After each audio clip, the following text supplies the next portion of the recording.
Yond Cassius has a lean and hungry look.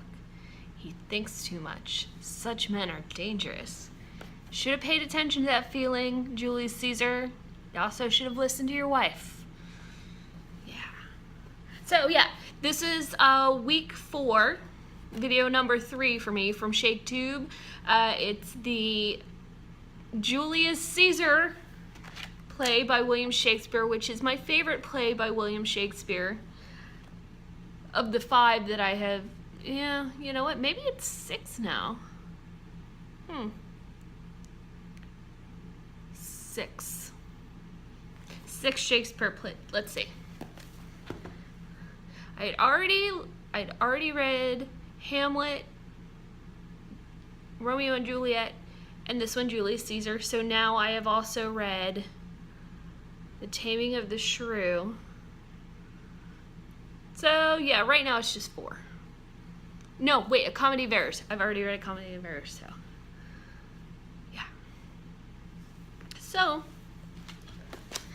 Julius Caesar is my favorite Shakespeare play that I've read so far. A lot of it has to do with Mark Antony and those awesome speeches he gives, those monologues and all that good stuff. But there's a lot of good stuff going on in this play too. There's a lot of manipulation because Brutus is being manipulated by Cassius, which he ends up regretting. Julius Caesar ends up being manipulated by Decius because at first he's not going to go to the Senate for on the Ides of March, and then they appeal to his ego and what you would call today toxic masculinity. Is like, so you're gonna be a worrisome female about this, right? You're just gonna listen to your scared little wife and not go out? Yeah. And then both Brutus and Mark Antony try to manipulate the citizens of Rome to get them on their side. One person is more successful at that than the other. Yeah, so there's a lot of manipulation in here.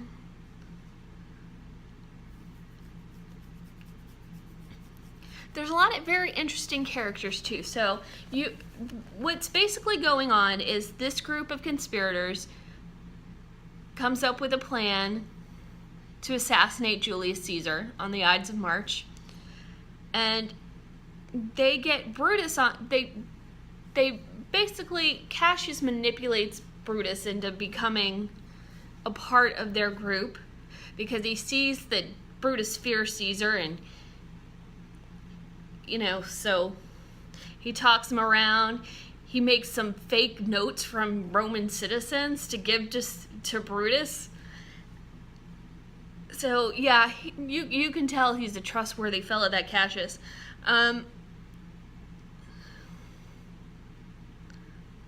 Yeah. So we have Cassius, who's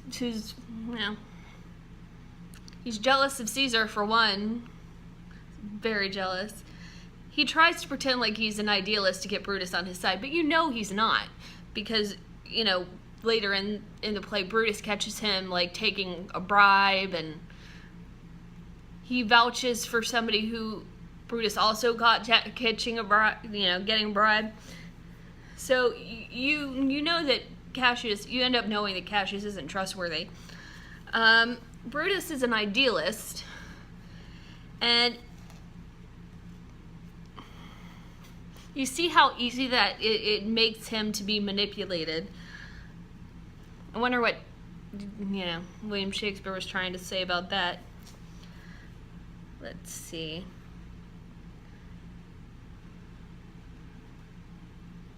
Yeah.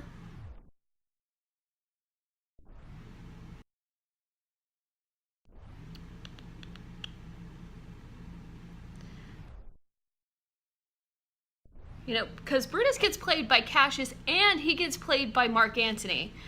Because Mark Antony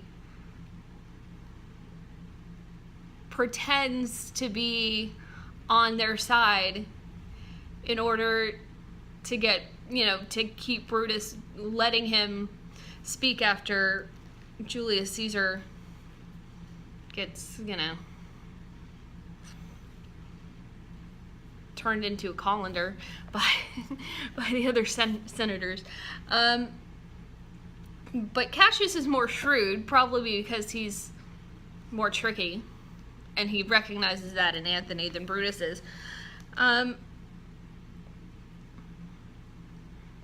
Yeah, and you have Caesar. Caesar takes a very small role in this. He's coming in because he just defeated Pompey. And there's so many, first the soothsayer tells him to beware the Ides of March. Then I think Portia has a bad dream, and then there's fire raining down from the sky at some point. I think I read that right. So there's all this stuff telling him, just relax, dude, and stay at home. But he doesn't do it because they play on his ego, and he ends up, again, getting turned into a colander. Anyway. So that's pretty much all Caesar has to do here, even though the play's named after him. But whatever. For me personally, the star of this play is Mark Antony. Mark Antony, oh my God, he gives the best speeches. All right, so.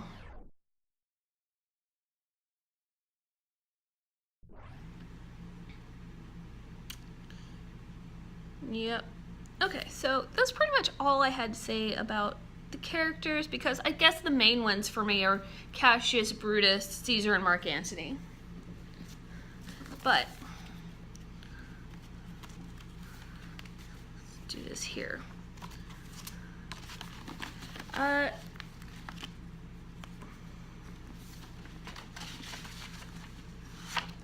Excuse me. Okay, sorry about that. I misplaced my bookmark in the place where I wanted to do the quote from Antony, because everybody's gonna do the whole cry havoc and let's sniff the dogs of war, which is very good, and so is that friends, countrymen, lend me your ear, and all that good stuff. Those are really good. But when I was reading it last time, I thought I liked this one a lot. O mighty Caesar, dost thou lie so low? Are all thy conquests, glories, triumphs, spoils shrunk to this little measure? Fare thee well. I know not, gentlemen, what you intend. Who else must be let blood? Who else is rank? If I myself, there is no hour so fit as Caesar's death hour, nor no instrument of half that worth as those your swords made rich with the most noble blood of all this world. I do beseech ye, if you bear me hard, now, whilst your purpled hands do reek and smoke, fulfill your pleasure. Live 1,000 years, I shall not find myself so apt to die. No place will please me so, no means of death, as here by Caesar, and by you cut off, the choice and master spirits of this age. Oh, I love that. He's like, there's no better place for me to die than next to Caesar and by the people who offed Caesar. Such great a man was he. And Brutus really should have known by that speech alone that Mark Antony was not going to let them off the hook. Really, Brutus was his one worst enemy. And an honorable man. And yet this happened. Oh well.